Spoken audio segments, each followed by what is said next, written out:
Hey there, are you trying to up an online coaching business? I get it. I did it 6.5 years ago. And now I'm a multiple six-figure business coach.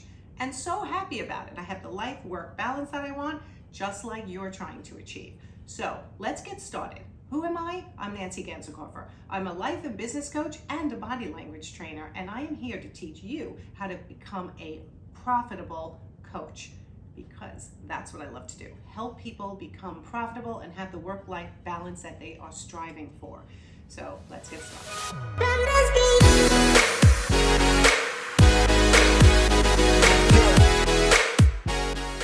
Okay, so today we're going to talk about what services do you offer as an online coach. It's hard to figure that out. What does a client want versus what they really need? But before I dive into that, do me a favor and hit the subscribe button and the notification bell so you will get notified of all my future videos, because you're going to learn a lot and I don't want you to miss out on that.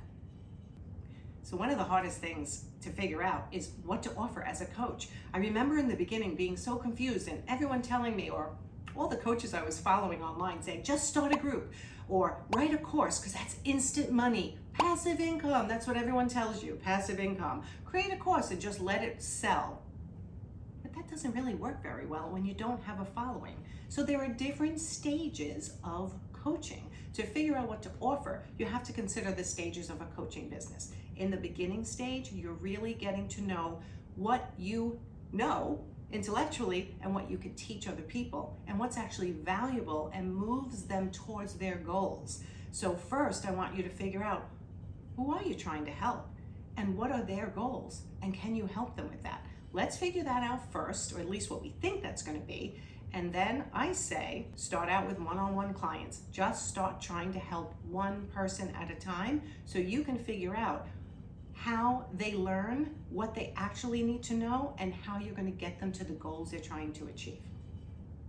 Okay, so here's an example of what I mean about going one-on-one to group coaching or going one-on-one to creating assets. I remember thinking what I wanted to teach somebody, and when they came on the call, they were telling me how they struggled with getting their potential client from a phone call of inquiring about their service into a consult. And I thought to myself, okay, so I have to teach them sales. I have to teach them how to close from a phone call to get into someone's home. This was an interior designer we're talking about here. So I always teach phone call to paid consult. So they didn't know how to get someone from the phone to a paid consult, and all their phone calls were falling flat. So I thought, all right, let me teach them how to sell themselves.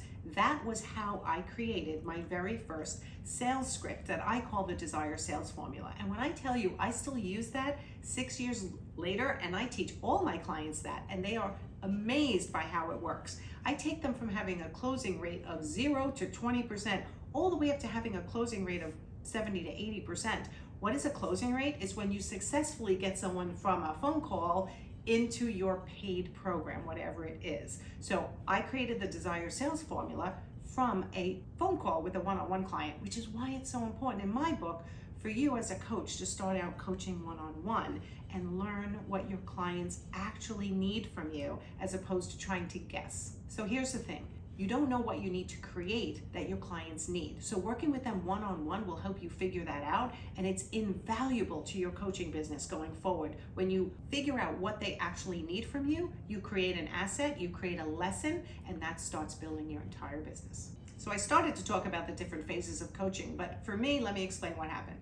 First, I started out one-on-one coaching when I really figured out how to move the needle for my clients, how to get them towards their goals. Then what I did is say, okay, I've got this down pat. That was probably about a year. And then I started creating assets behind the coaching.